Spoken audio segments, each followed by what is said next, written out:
Magandang araw po sa inyong lahat. Grade Forensic, narito na naman po tayo sa video ito upang sabay po nating pag-aralan ang ating leksyon sa asignaturang HELI-4 or EPP4. Ibig sabihin po ng EPP, Edukasyon sa Pagpapakatao, at saka ang HELI naman, Home, Economics, and Livelihood Education 4. Ito po ang inyong lingkod, si Ginoong Ray D. Montisilio, ang inyong guro. Sa puntong ito ay ihanda natin ang module at isang ballpen upang atin pong simulan. Okay, so ito na po ang ating learning module, EPP HELI-4. Pareho lang po yun, EPP at saka HELI-4. Nasa quarter 1 pa po tayo, week 2. Pakisulat po muna sa inyong pangalan, address, grade level, pakilagay lang dyan 4, at pangalan ng inyong paaralan, Tagum Yushu School. At pangalan po ng inyong teacher or guro, Ray D. Montisilio. Ngayon punta naman po tayo sa ikalawang pahina. Sa pahinang ito, meron po tayong pamantayan or objectives. Pagkatapos ng leksyong ito, makilala natin ang pagbabagong dala ng Information and Communications Technology o ICT sa kasalukuyang panahon. Ang reference po ng ating ginagamit ay ang Tagumpay, Bunga ng Edukasyong Pantahanan at Pangkabuhayan na makikita sa 13. Sa videong ito po, mga mag-aaral ay malalaman natin ang Information and Communication Technology or tinatawag po nating ICT. Okay po, ano nga ba po ang ICT? Pag sinasabi po nating ICT, ito po ay ang bahagi na ng sangkatauhan sa mahabang panahon. Tayo po ay makapagpadala at nakatanggap din ng mga mensahe gamit ang ating mga mobile phone, laptop computer, iPad, o tablet computer. Yan po ang ICT. Okay po? Dito sa pahinang ito, malalaman natin ang ikaw, ang computer, at ang internet. Kapag sinabing computer, ito po ay isang hardware sa ICT. Okay po? So, ang software program, meron sa computer po, meron tayong software program. Halimbawa po, meron tayong ganito. Halimbawa po ay ang system software at application software. Ano ba ang kanilang mga tungkulin? Sila po ang nagbibigay ng kautusan or nagbibigay utos o command sa computer sa dapat nitong gawin at paano po ito gawin. Yan po ang mga software program. Meron po tayong dalawang kategorya ng computer software program. Okay? Sa computer po, meron tayong dalawang kategoryang software program. Meron tayong system software. Meron po din tayong application software. Anong ibig sabihin ng system software? Sila po ang nangangasiwa ng iba't ibang gawain ng computer. Ito ang namamahala sa iba't ibang bahagi ng computer at ang pangkalahatang takbo. Dalawa sa pinakamatanyag na system software. Yun po ang Windows series ng Microsoft Corporation at ang Mac operating system na gawa naman ng Apple Corporation.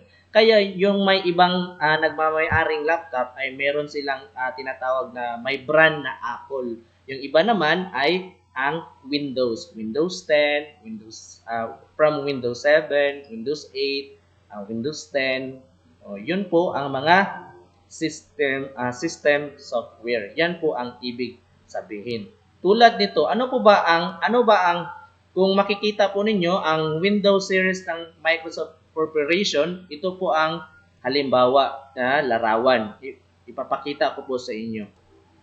Okay, so ito na po ang halimbawa ng Windows series Microsoft Corporation. Ito po ang Windows. At sa Mac naman, Apple Mac, ito naman po ang sa Apple Mac ng system software po nila. Kaya kung minsan ay makikita natin yung iba yung kanilang laptop ay merong brand na Apple kasi ang system software nila ay Apple Mac. Ito po.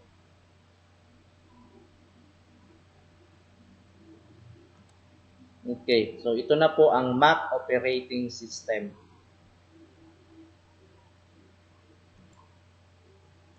Okay, so ipagpatuloy po natin. Natapos na po natin ang system software, yung sinasabi ko pong Windows series ng Microsoft Corporation at ang Mac operating system. Dito naman tayo sa application software. Ito po ang mga programang nag-uutos sa computer na gumagawa ng isang natatanging specific na gawain or specific po kung ano man ang inyong mga gustong gawin. Halimbawa po nito, yung mga Microsoft Word, yung Microsoft PowerPoint, Microsoft Office Excel. Dito po sa Microsoft Word, dito po nagtratrabaho ang isang guro or ang isang teacher kung sakaling sila gustong gumawa ng mga test questionnaires. Dito po nila tinatrabaho. Isa po itong tinatawag na application software. So ito po ang halimbawa ng application software na ginagamit namin kadalasan, yung Microsoft Word, Microsoft PowerPoint, at saka Microsoft Excel. Itong larawan na ito, meron tayong Microsoft Word, Excel, at saka PowerPoint. Kung minsan, dito kami po, ito po ang aming ginagamit para makagawa po kami ng test questionnaires at mag-compute ng grado at saka for discussions, yung sa PowerPoint.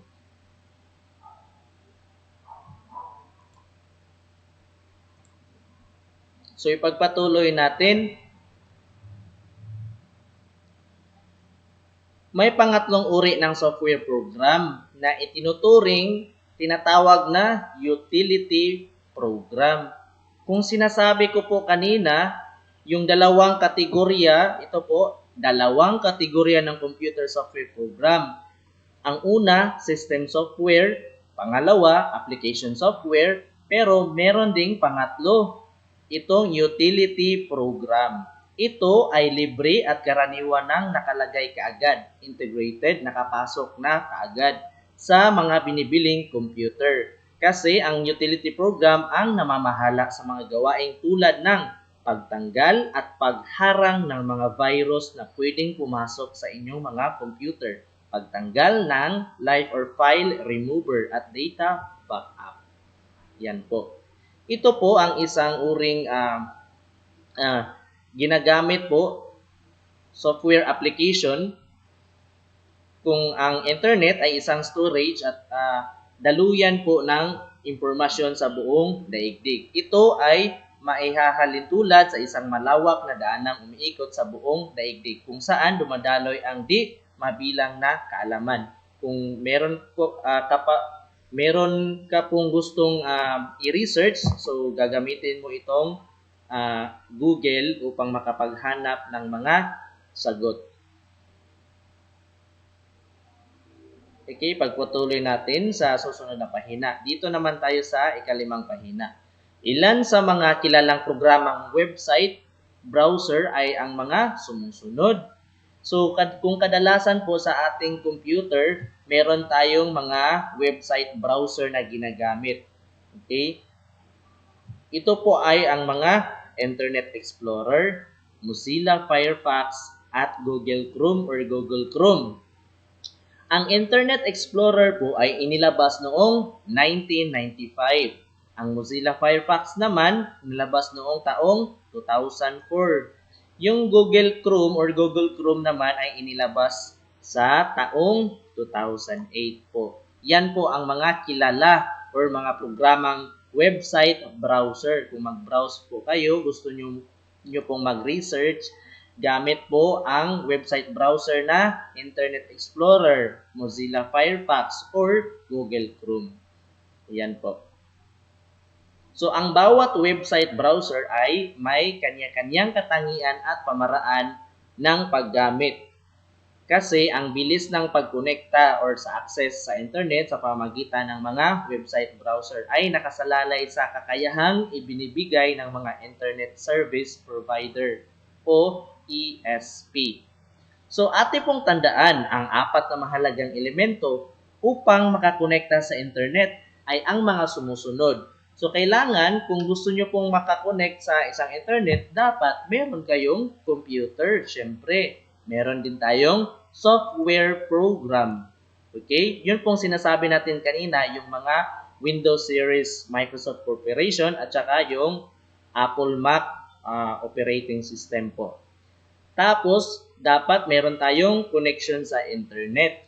At saka, meron din tayong website browser. Ano-ano po ba yung mga website browser? Meron tayong Internet Explorer, Google Chrome, o Mozilla Firefox. Yan po ang tinatawag nating website browser. Ano ang malware program? Ngayon, matutuhan natin or malalaman natin ang malware program sa computer.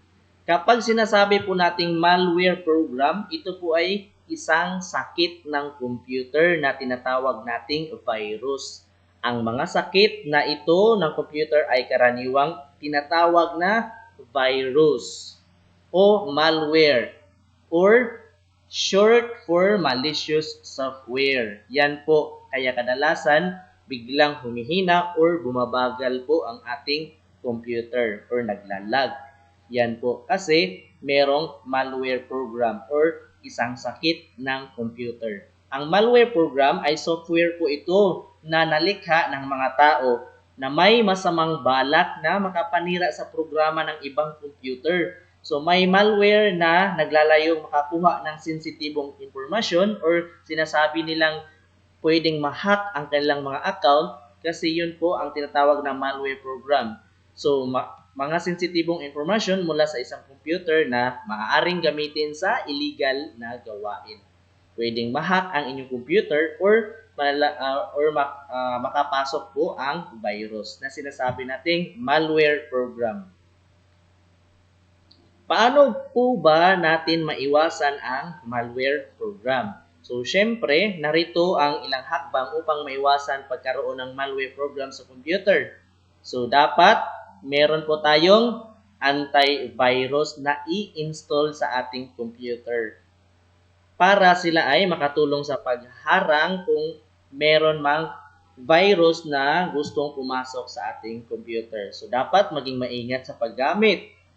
Maging maingat sa paggamit ng flash drive sa computer. Iwasang gamitin ang sariling flash drive sa ibang computer kung hindi kilala ang may-ari nito. Iwasan din ang paggamit ng flash drive ng ibang tao sa sariling computer. Huwag basta-bastang ipahiram ang flash drive or i-install sa ibang computer para hindi makakapita ng virus. At ang sanhi nito sa pagbagal ng isang computer. So, iwasan ang pagkonekta or visit sa di kilalang website sa internet, lalo na sa may masamang palabas.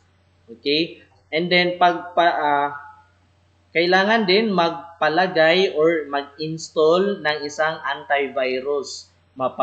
Katiwalaang antivirus software program sa computer.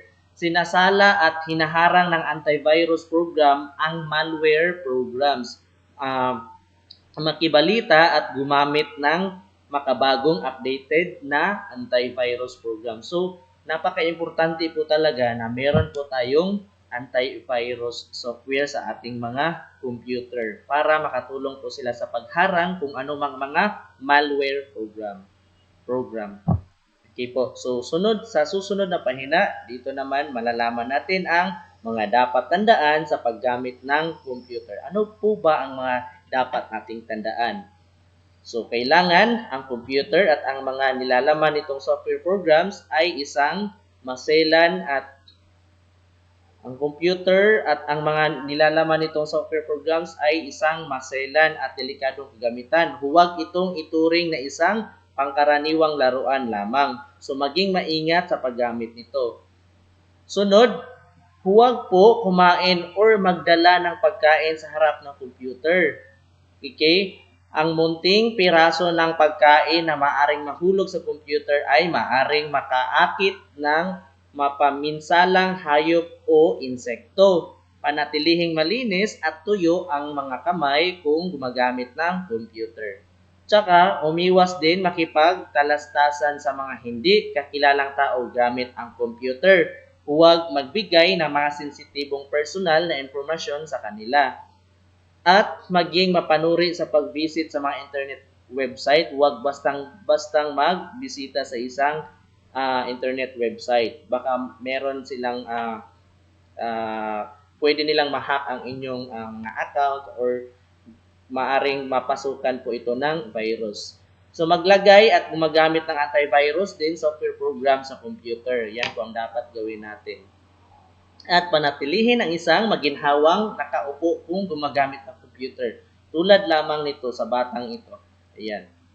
So makita natin ang kaaya-ayang posisyon. Ganito dapat ang kaaya-ayang posisyon sa paggamit ng computer.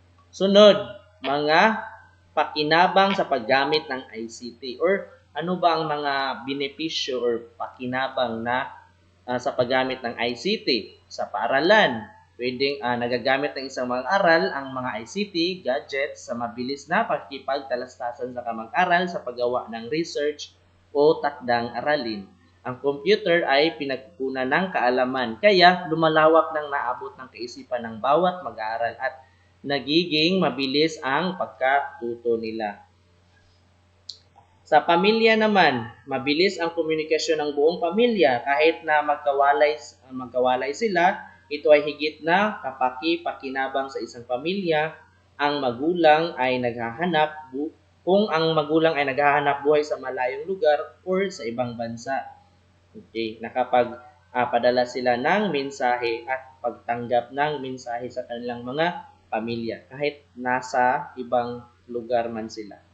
Sa tulong din ng makabagong ICT, ang buong pamilya ay sama-samang nakapag-aaliw sa loob ng kanilang pamamahay tulad ng kapag ikaw ay nagpakabit ng PLDT Wi-Fi, so sabay-sabay kayong nanonood ng iba't ibang palabas dun sa YouTube. Sa pamayanan naman, nakatulong din ito sa pamayanan kasi sa pagtulong sa pagsugpo ng krimen sa pamayanan tulad ng CCTV.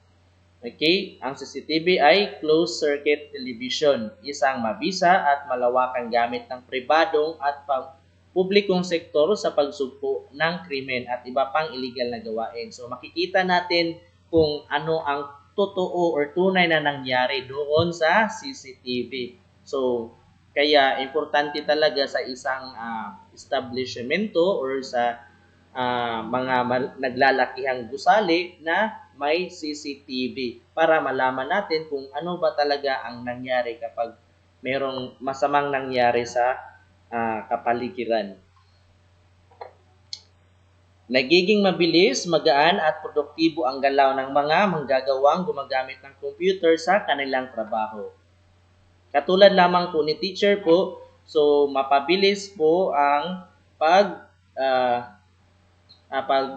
pagsulat po kasi sa tulong po ng isang computer. So sa tulong din ng computer, mas mapabilis ang pag-reproduce ng mga modules at bahagi kaagad sa mga mag-aaral.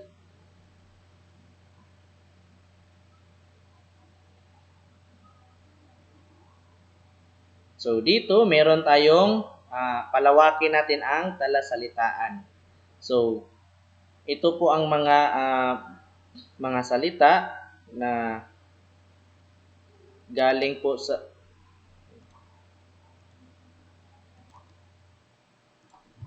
or ang ating mga salita na dapat po nating tandaan.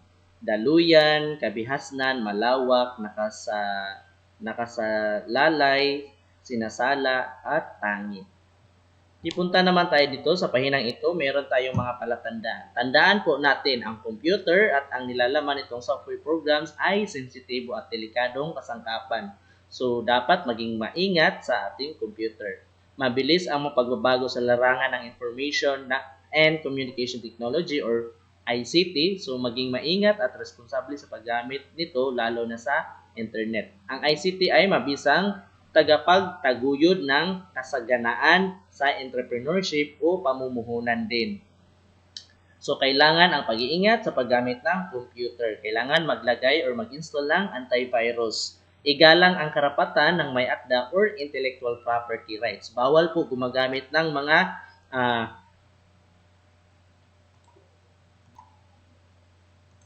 property ng ibang tao na walang pahintulot.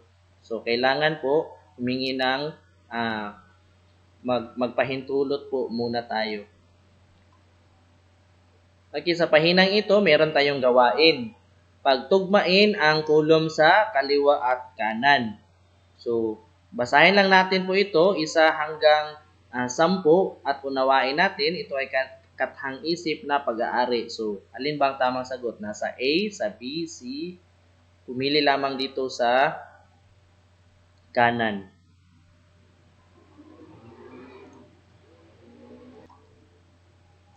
Dahil nandito lamang po ang mga sagot sa kanang bahagi. Test 2. Dito naman tayo sagutin ang mga sumusunod. Itala ang dalawang paraan or in Bisaya term, ilista ang dalawang paraan upang maiwasan ang pagpasok ng virus o malware program sa computer. Ano ba ang dapat natin gawin para hindi makapasok ang virus or malware program? So, dalawang paraan po. Dito at dito. Next. Dito naman, itala ang tatlong tanyag at libreng software program ng website browser. Ano po yung tatlong website browser na ating binabanggit kanina? Yung tatlo po. Meron tayong binabanggit kanina. Sunod, test 3. Isulat ang tama o mali. Basahin lamang ang mga pangungusap at saka unawain. Pakisulat lamang sa patlang ang tama o mali. Okay? Okay, sa ating EPP or Heli subject, hanggang dito lang po muna tayo. Hanggang sa susunod na leksyon. Paalam at magandang araw.